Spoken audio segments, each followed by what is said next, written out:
Ladies and gentlemen, good day and welcome to Puravankara Limited Q3 and 9 months FY26 conference call hosted by Emkay Global Financial Services Limited. As a reminder, all participant lines will be in the listen-only mode, and there will be an opportunity for you to ask questions after the presentation concludes. Should you need assistance during this conference call, please signal an operator by pressing star, then 0 on a touch-tone phone. Please note that this conference is being recorded. I now hand the conference over to Mr. Harsh Pathak from Emkay Global Financial Services.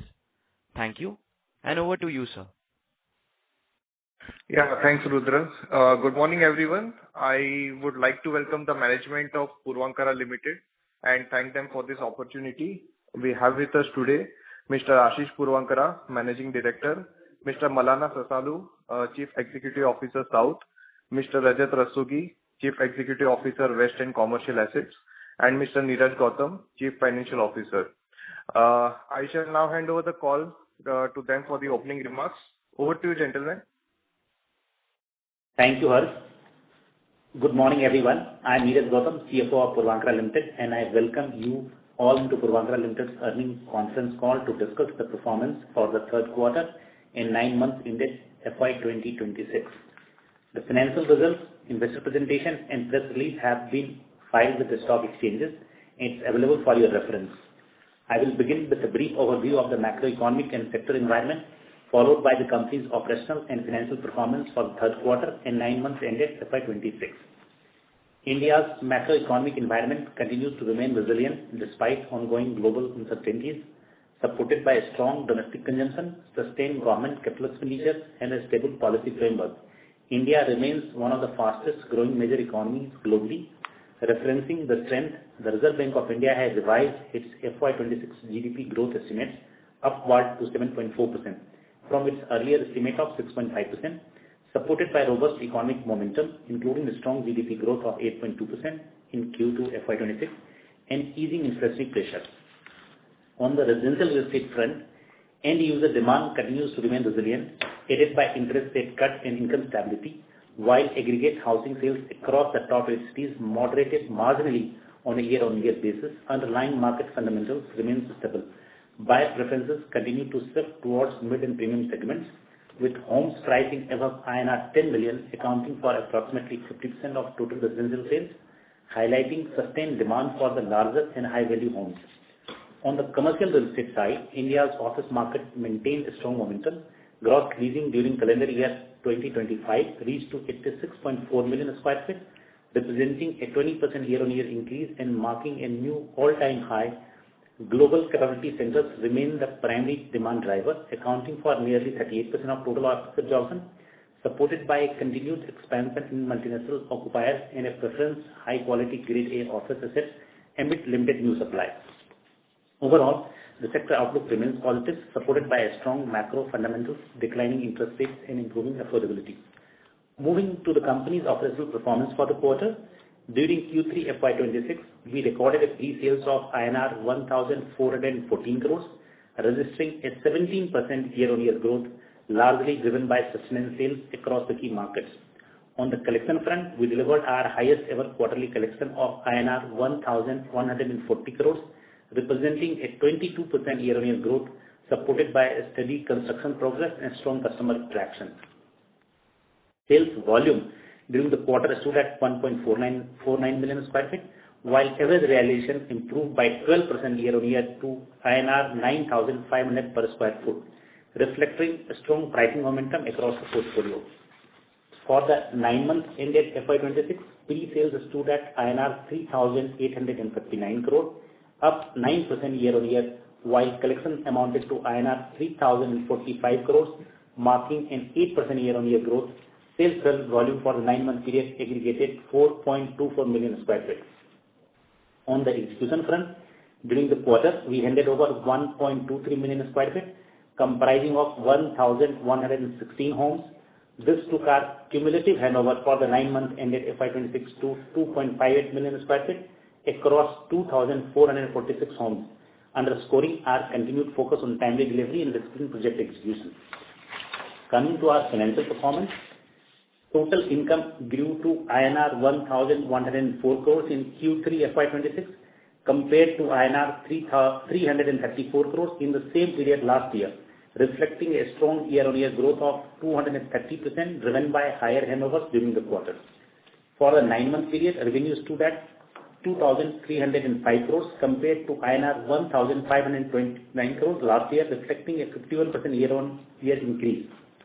On the profitability front, we reported a EBITDA margin of 23% in Q3 FY26 compared to 10% in Q3 FY25, reflecting a significant improvement in operational efficiency, better cost control, operating leverage. As a result, we reported a profit after tax of INR 58 crores for the quarter compared to a loss of INR 94 crores in Q3 FY25. Coming to our debt position, our net debt stood at approximately INR 2,482 crores as of 31st December 2025, with a net debt to equity ratio of 1.47 times. During the quarter, gross debt reduced by INR 35 crores, while net debt declined by INR 244 crores, reflecting effective debt management.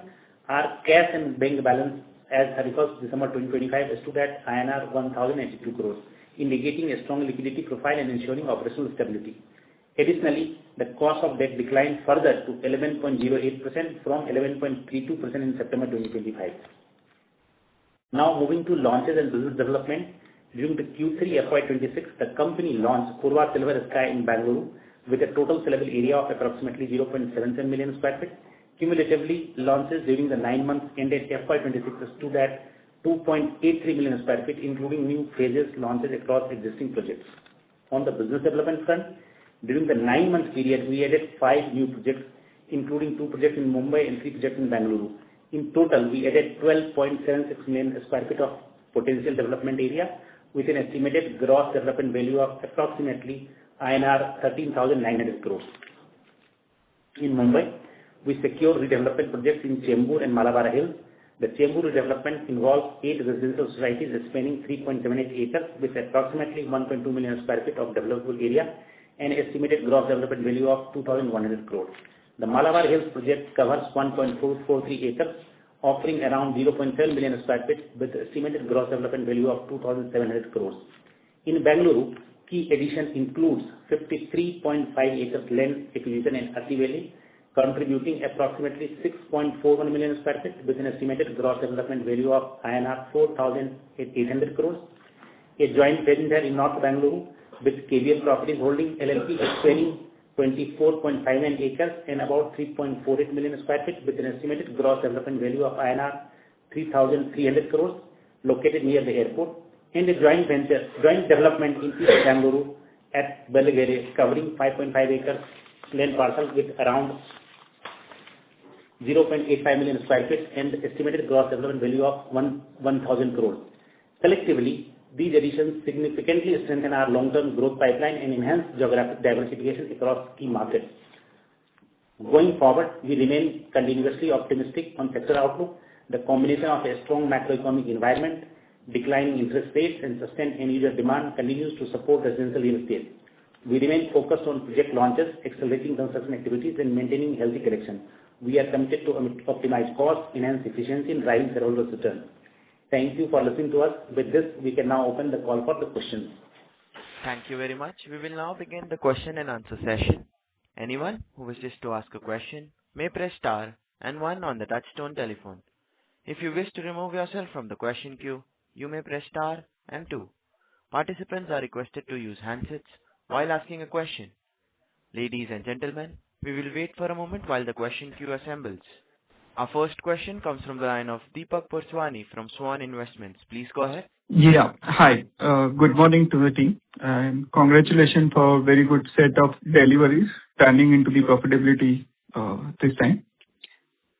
So, firstly, wanted to get the sense on the, launch pipeline in Mumbai for the Q4 FY26. I think Lokhandwala project is already launched at this point of time. Firstly, if you can give the sense on that, and then if you can also update about what are the launch pipeline, how should we see other project launch pipeline in the Mumbai at this point of time?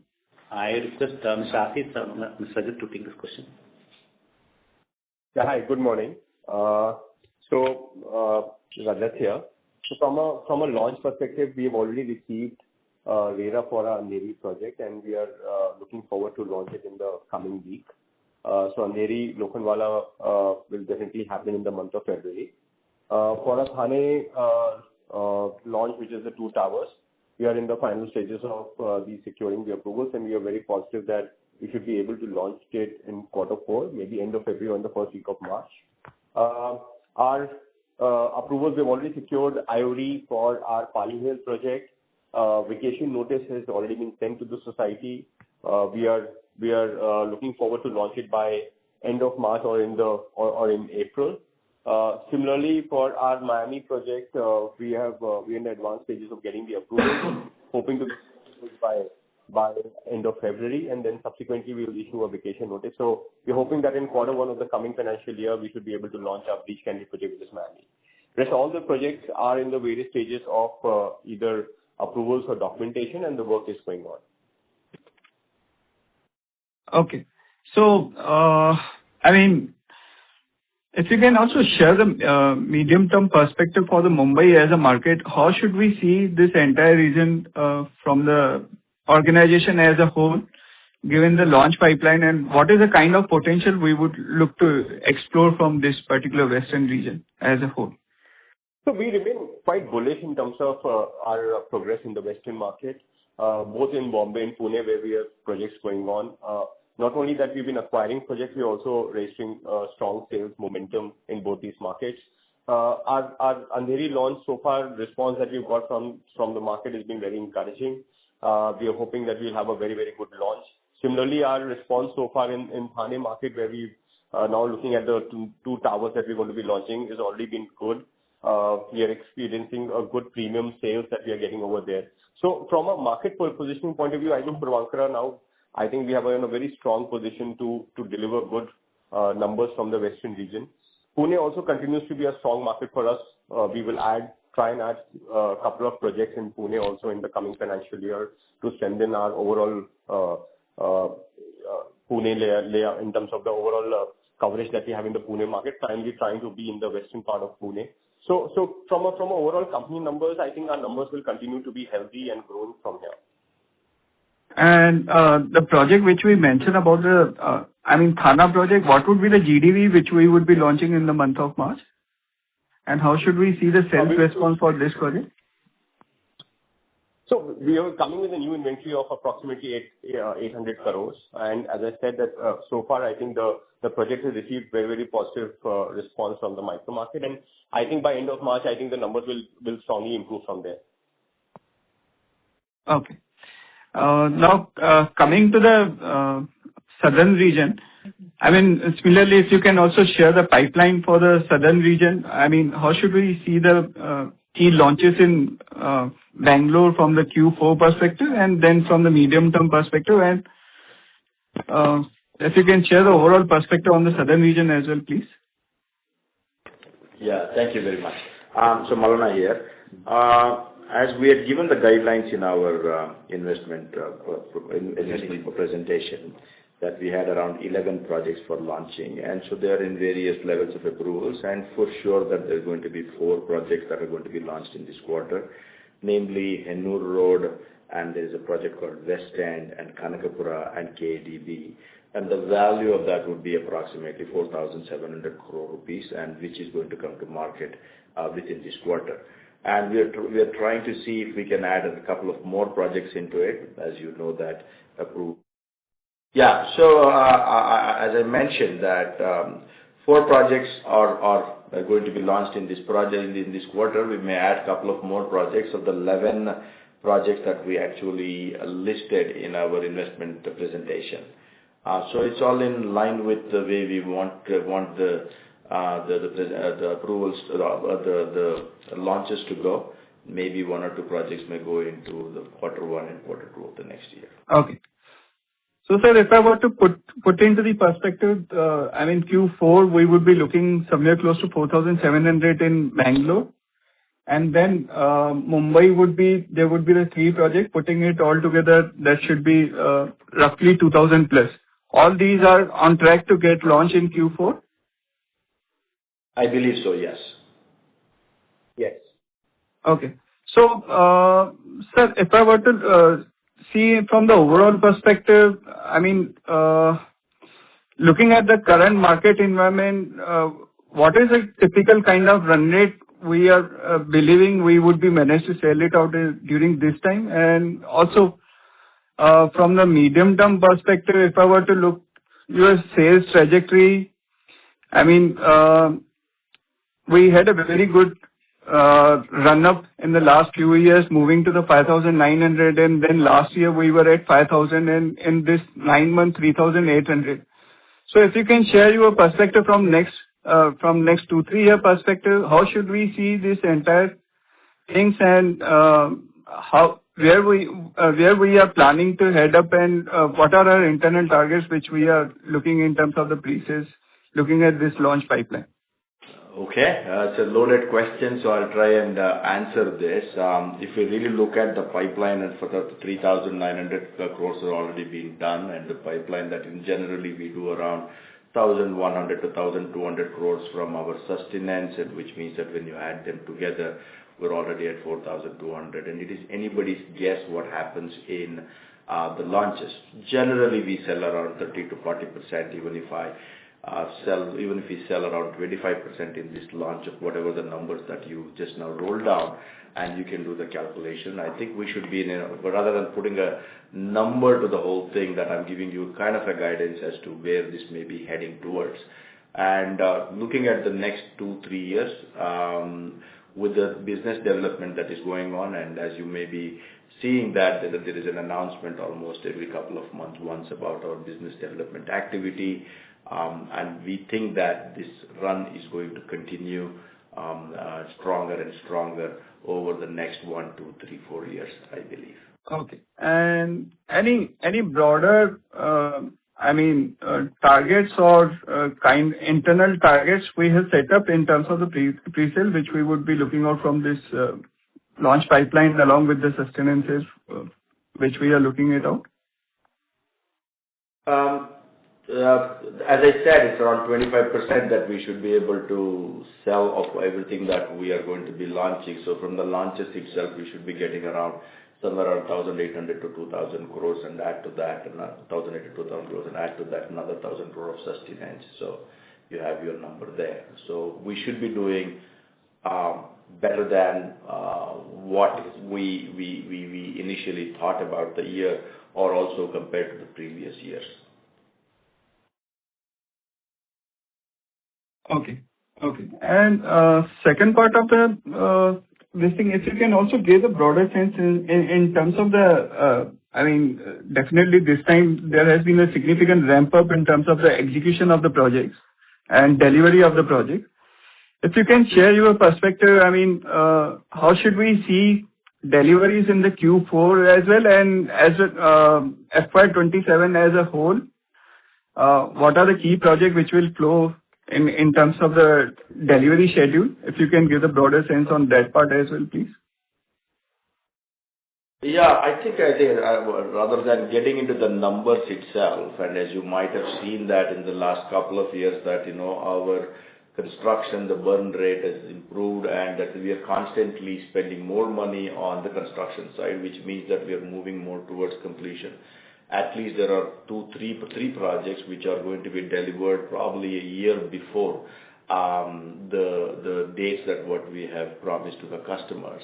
And also that we have given in our investor presentation as to what is our Q4 to the numbers that we are going to be delivering in terms of the handing over thing in Q3 FY26, that we are looking at almost 2.40 million square feet to be handed over, and pending to be recognized in this unit is that this is 2,443 units. So we are moving faster, and maybe that you will see even more brisker handing over in the coming years. That is next year and the year coming up. Okay. So just to add, we have a strong delivery pipeline for our project in the West. Sorry to interrupt you, sir, but if you have a follow-up question, please rejoin the queue. Sure. Our next question comes from the line of Vatsal Kothari from Alfa Advisors. Please go ahead. Hello, sir. Hi, a very good morning. Congratulations on a good set of numbers. So I have a couple of questions, actually. I'll just start off with a broader question in terms of, just curious about the pricing strategy in the new projects for the upcoming launches in Mumbai specifically, and if you could be more specific with terms to the strategy in place for different micro markets. I think you have a number of launches coming in Q1 FY27 as well. So pricing strategy for the next couple of quarters, and then I can ask my next question with regards to the Andheri project. So, hi, this is Rajat here. So with regards to our pricing strategy in the West region, I think Puravankara by default has been a premium player. And whatever projects that we're doing, currently also they're all at least 5 to 10% higher than the micro market. So our strategy in the Andheri market as well as in the Thane market will always be slightly not higher than what the local pricing is. I think with the kind of reception we are getting from the customers, I think people are willing to pay a premium to Puravankara's quality of product. So I think from a strategy point of view, that is very, very clear. Also from a distribution point of view, for the launches, we are in almost all the micro markets in Mumbai, and we're trying to get deeper into each and every micro market. So that is going to be our strategy for the medium to long term, and from there, I think we'll pick up on the pricing part. Sounds good. Yeah, sorry. No, please carry on.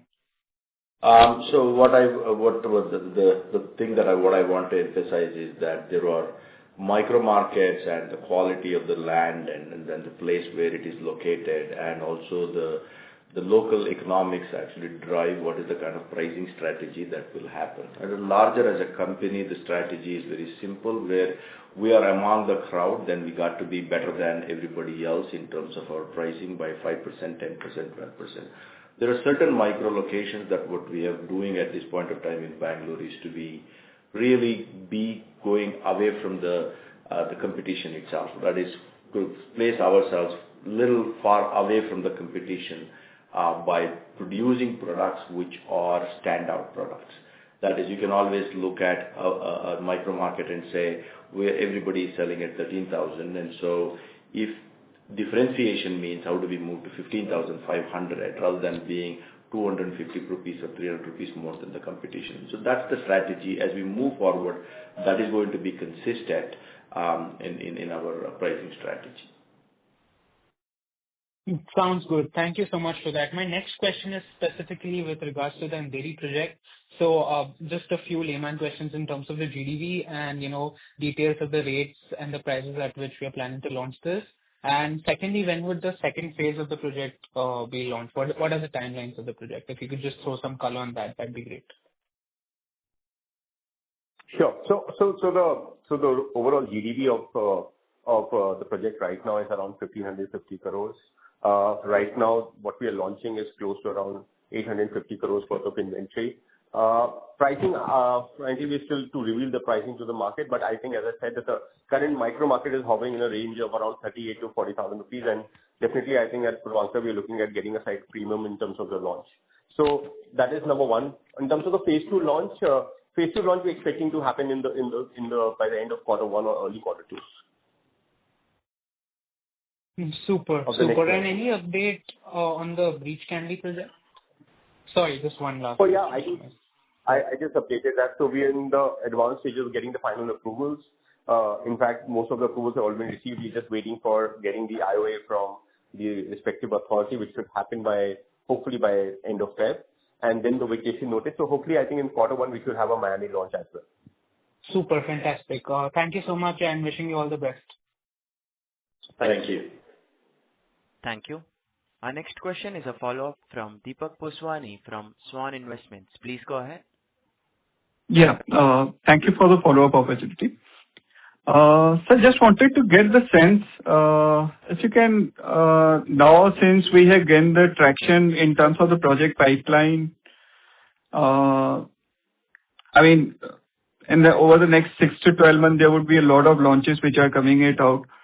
If you can share your perspective, how should we see this in terms of the cash flow? And if you can also give broader sense for the debt, how should we see the debt level over the next 6 to 12 months, and what are our internal targets? And consequent to it, if you can also share your perspective on the cash flow interest expenses which are flowing into the cash flow statement. In 9 months, they are currently at a 450 odd crores. How should we see this number over the next 12 months? Thank you, Deepak. As far as if you're referring to my cash flow, please refer to the slide number 26 on investor presentation. This quarter, we had done a total customer collection was 1,360 crore, and we have generated a operating surplus of 64 crore. And as a 9-month basis, our operating surplus was 755 crore. So if you look at our cash flow over a period of time, consistently we are generating operating surplus, and we have been meeting our interest obligation on quarter-on-quarter basis, and all the has honored. And further, to understand on the context, we have also added, if you look at the last 9-month period, we have added 12.76 million square feet of business development, and which is a potential of 13,000 crore. So these investments in the new land parcels and new projects requires capital investment, and hence to that extent these needs to be financed from the external capital, and that is where we have borrowed debt. But by and large, if you look at our debt, even if you look at just quarter-on-quarter basis, if I compare my debt compared to the immediate previous quarter, where gross debt has come down, my cash and cash equivalent is about 1,000 crore, and thereby my net debt is down by about more than 200 crore.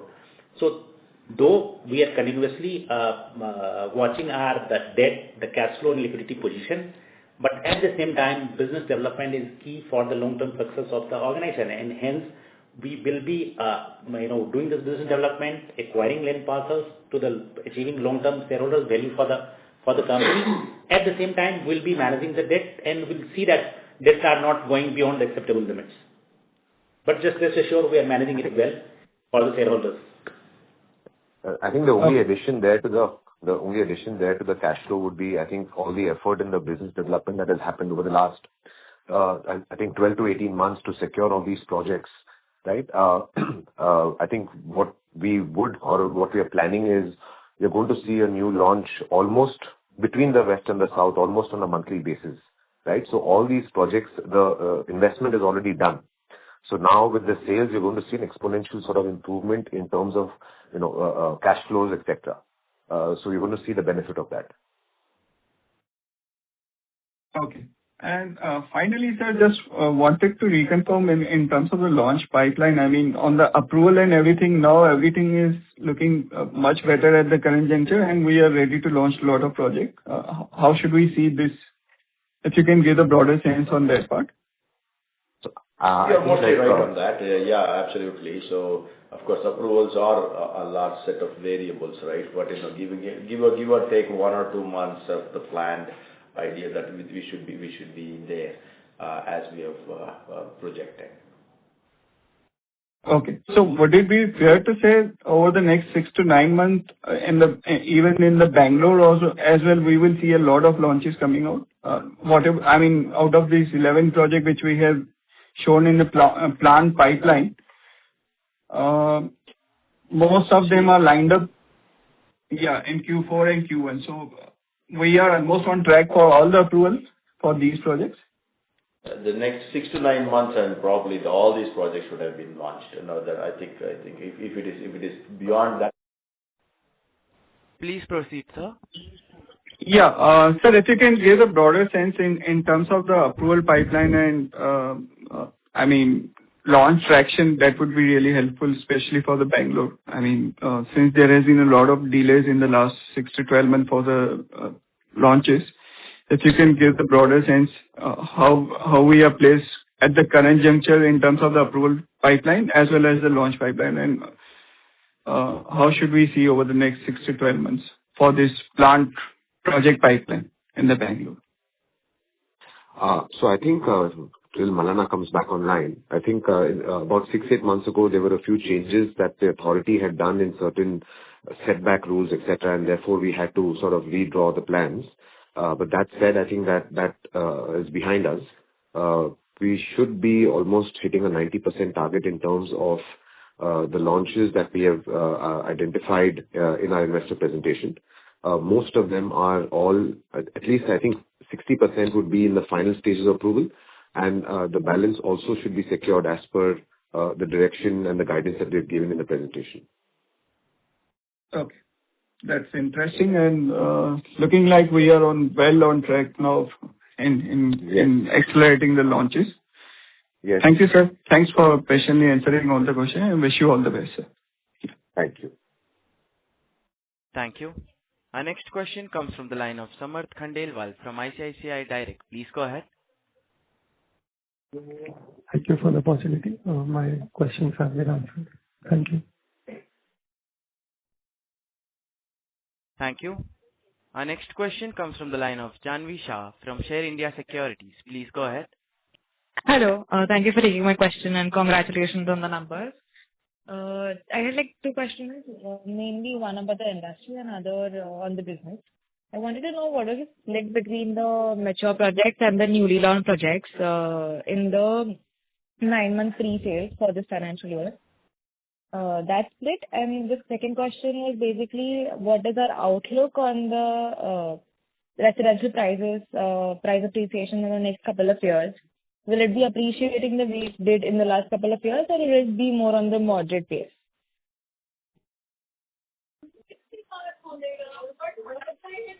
I think a significant contribution in the 9-month sales have been from the sustenance projects because and they've been in fact we are ahead of our targets in terms of our annual operating plan.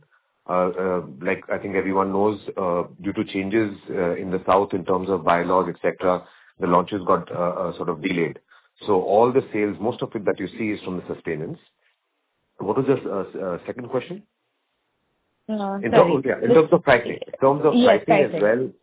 In terms of pricing as well, I think we've been extremely strategic in terms of the various locations that we have secured in terms of new projects. So if I give you an example, even in a city like Bombay, right, we've been extremely careful. So we are very well spread out. So we have Thane, we have Lokhandwala. So almost at every price point, right, we have Beach Candy, we have Bandra.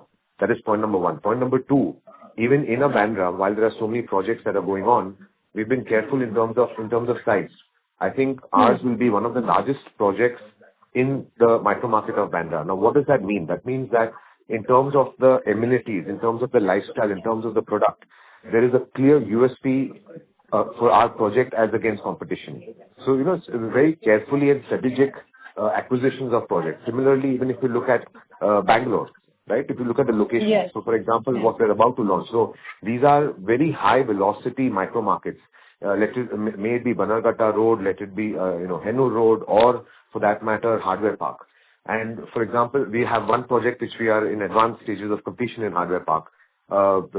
Maybe if you track that project, we had almost sold out 85% of that project in the first 8 months of the launch at a 10% higher APR than the micro market there.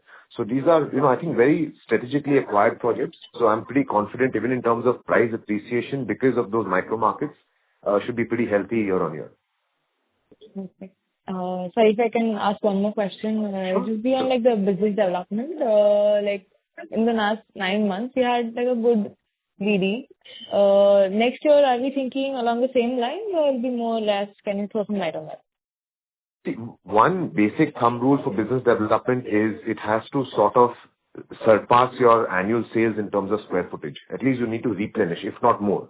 So, for example, if your annual run rate is going to be 5 million square foot a year, if you're going to sell 5-6 million square foot a year, if you're going to sell, your basic business development will have to, in terms of growth year on year also, right? You need to create that pipeline of projects.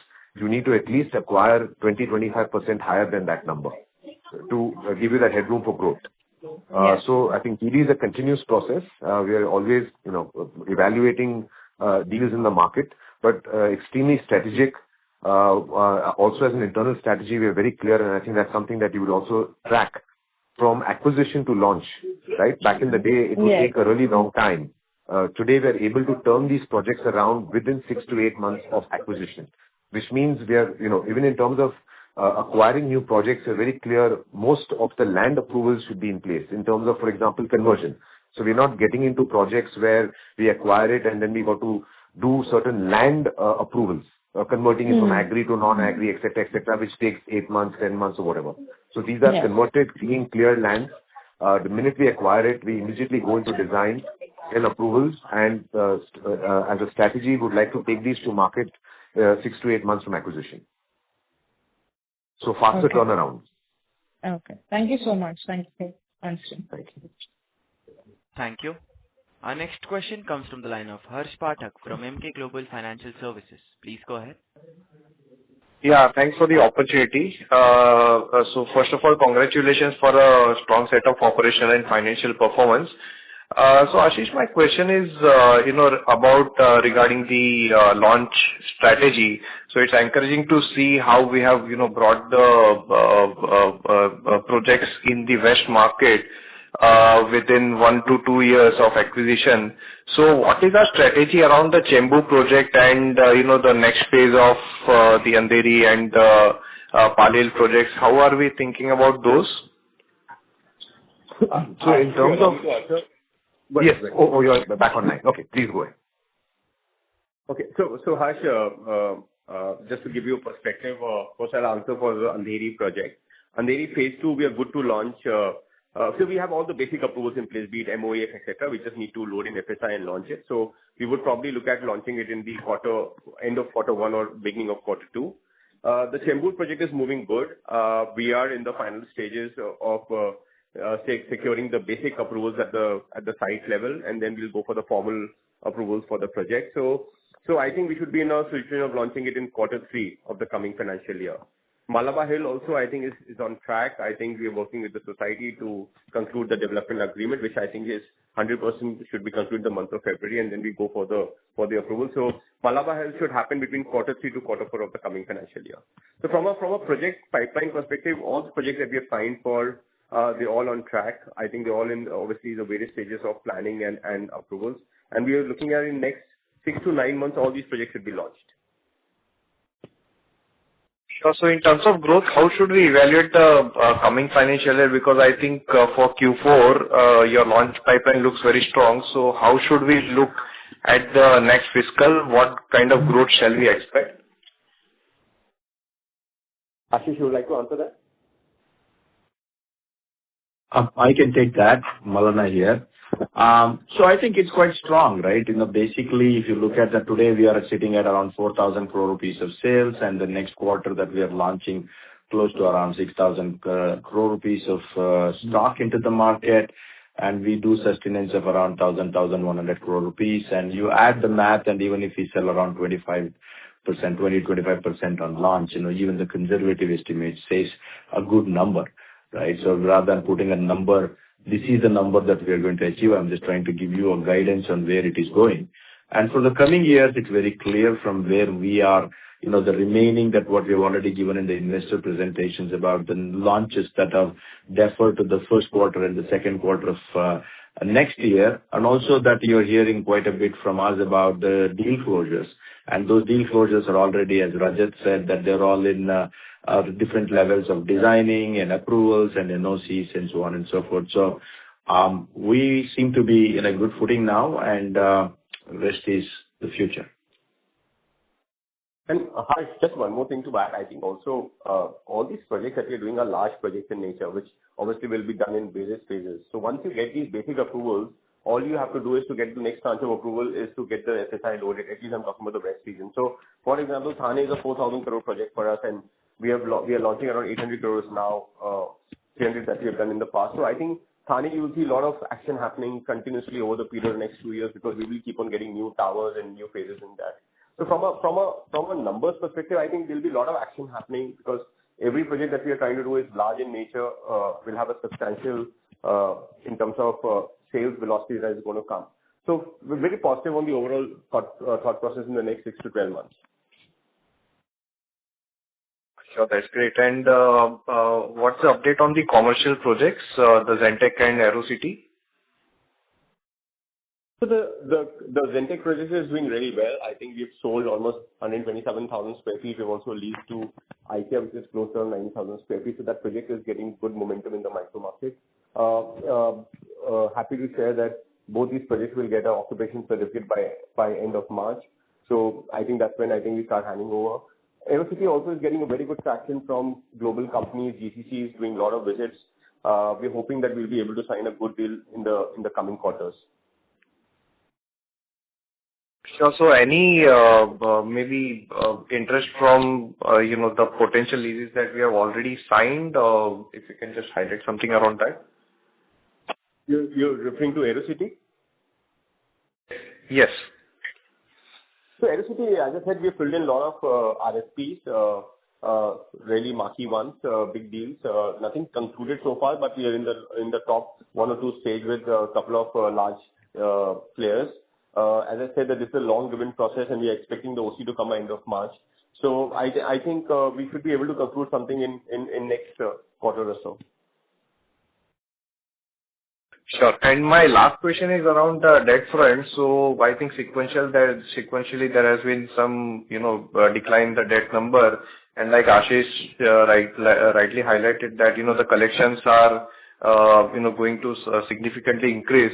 So how should we think about the debt number, maybe in the next 2 to 3 years from the current levels? So if at the same time, we have mentioned our debt schedule also, what are the kind of debt slated for repayment, and this financial means coming financial year from now, means from December onwards, if we target say 12 months from hence, the scheduled repayment itself is 682 crore. Besides that, the project where we have taken money and the collection happens and through SI and all the mechanism, it has been our experience that we always pay the loans ahead of schedule. So 682 crore in next 12 months, any which will be repaid from the scheduled repayment, and besides that, if collection goes up, I'll be repaying the debt. As I mentioned, and also Mr. Ashish mentioned and all of us mentioned, that we are continuously monitoring the debt, and wherever there's an opportunity, the collection, it will immediately going for the repayment. That will happen. But at the same time, we'll be, looking at the business development, construction progress, and we'll always be trying to keep the debt at optimum level, manageable level, and which creates the higher shareholders' value on overall basis. Sure. That's great. So yeah, that's it from my side. Thank you. Thank you. Our next question comes from the line of Chintan Mehta from Punishka Family Office. Please go ahead. Thanks for the opportunity, sir. I have just a question on the commercial part. What is the current lease rental income which we received and the square foot we own, and the guidance for FY27 and FY28 and 9? Thanks. So the current rental yield that we are expecting, or rather the rentals that we're expecting right now in Zentec is around 75 rupees a square feet. Of course, the IPR transaction that we have done is at 97.5 being the retail area. And for our AeroCity project that we're expecting is somewhere in the range of around 60 to 65 rupees. So combining total at the end of quarter consolidated level, how much rental income we are going to own on FY27 and FY28 and 9? So the assets are coming for OC only by end of March, and that's when the rental is going to start. So all these, both the assets of AeroCity and Zentec once fully leased, will fetch us a rental of close to around 200 crores annually. Okay, and have you any other project which is in pipeline? We have a project in Bangalore in Hebbal. I think we have not started construction. We are now putting for approval, so we should be start pouring concrete in the project by Q2 of the next financial year. And the second phase of AeroCity. Yes. Yeah. Thank you so much. Thank you. Our next question comes from the line of Rajiv Rupani, an individual investor. Please go ahead. Yes, sir. So my first question was, in our Mumbai redevelopment portfolio, our share is 2.67 million square feet. So could you please guide us what kind of revenue will this generate for the company as a whole, this full 2.67 million square feet? See, all our redevelopment projects once fully launched, the total GDV value for all our projects put together is close to around 15,000 crores. That includes projects which are not even launched right now. So I think and this portfolio continues to grow because we are looking at market acquisitions in this arena. We are one of the most premium players rather in this segment. So we'll continue to be actively looking for opportunities in the redevelopment portfolio. The ones that we have already signed, launched, and in the various stages of approvals are close to around 15,000 crores. Okay. My next question was a follow-up question on the debt. Sir, year ending March 2020, our debt was about 2,700 crores. Our interest cost about 340 crores. And now in 9 months, September 25, our debt is about 4,500 crores and the interest cost is about 495 crores. So I was just seeing the trend. The trend is the debt has gone up and the interest cost has doubled. So how do you plan to, going forward in the next 3-4 years, do you plan to increase more debt for buying land, or this shall be stable here, or how do you plan to make it come down? So one preamble to that is that if you can just sort of evaluate the kind of business development that has happened over the last 24 months across the South and the West region. And for good or bad reason, the approvals are getting delayed. So that's the reason the number went up. But these, again, like I mentioned earlier, these are across the West and the South. These are extremely marquee locations, excellent projects. I think they have come together. We've got the best of consultants, international consultants on board, and the product has really come out well. So from now on, from the next 12 months, the way, it may go a little bit here and there, but almost every month you're going to sort of see a launch between the West and the South. So all the effort that has gone in over the last 24 months in terms of business development, the debt number going up, the investments that have gone into these projects for pre-launch, etc. Once we put it into production, right, you're going to automatically start seeing cash flows on that bucket. And therefore, as the sales pick up, the collections pick up, you're going to see those debt numbers specific to those projects go down.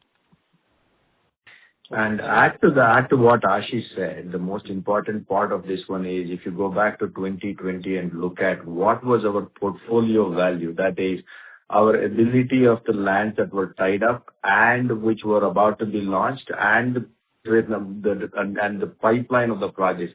Maybe I do not know the exact number. Maybe it was 15,000, 18,000. Today, I think we have surpassed 50,000 crore rupees of top line portfolio number that we are currently handling. That is projects which have been launched and projects which have been launched and yet to be sold, and the project which are about to be launched, and the project which are already money has been paid and in various stages of approvals. And also some of the places where you have already advanced the money and the last bit of due diligence is going on. If you can look at this thing that we are in excess of 50,000 crore rupees of portfolio. So if you're saying that what you mentioned is that the debt has gone from 2,700 to 4,700, that's around 2,000 crore rupees of debt increase has resulted in more than 30,000 crore rupees of capability to develop has increased. So which means that it's a combination of that debt that what we have taken and the money that we have earned consistently by delivering what we are delivering at this point of time. And to add to that, as a strategy, we are the financing our growth. These investments we have done largely from the performance linked instruments, where the servicing of debt is linked to the project performance, and hence it is not impacting our overall the cash flow or the pressure on the project. And you also refer about the interest accounting. All those performance linked instruments which we have issued, but interest as a prudent measure, we keep accounting the interest and creating a liability in the balance sheet. But in effect, it is not impacting overall the operational cash flow for the company. And also to add to that one, if you look at the pre-sales numbers from 2021 to now, we even doubled there as well. So that's already showing the numbers are showing that where the trajectory is moving towards in the coming years. Thank you. That was helpful.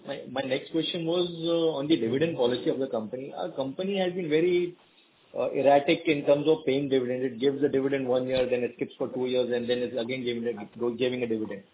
So what is going to be the dividend policy going forward? Ashish, please. Yes. I think by intention, let me say, I think the intent is obviously to reward the shareholders for the support and the faith they have in the organization. I think the last 4-5 years have been unpredictable, starting from COVID, etc. Right?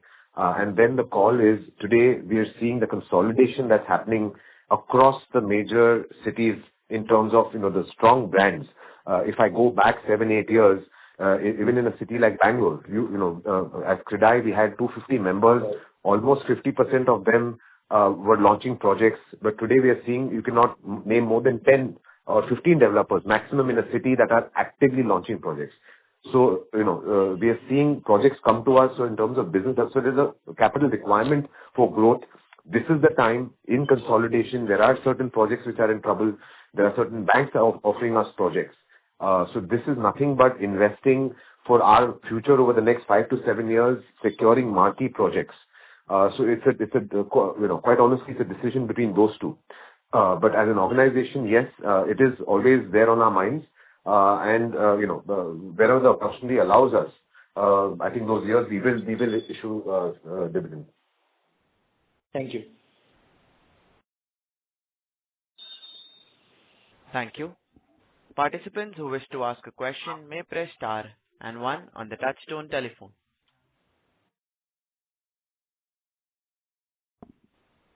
Ladies and gentlemen, as there are no further questions from the participants, I now hand the conference over to the management for closing comments. Thank you. Thank you everybody for joining our call. And myself and my team is always available for if you have any further questions, please write to us. We'll answer those questions. Thank you very much.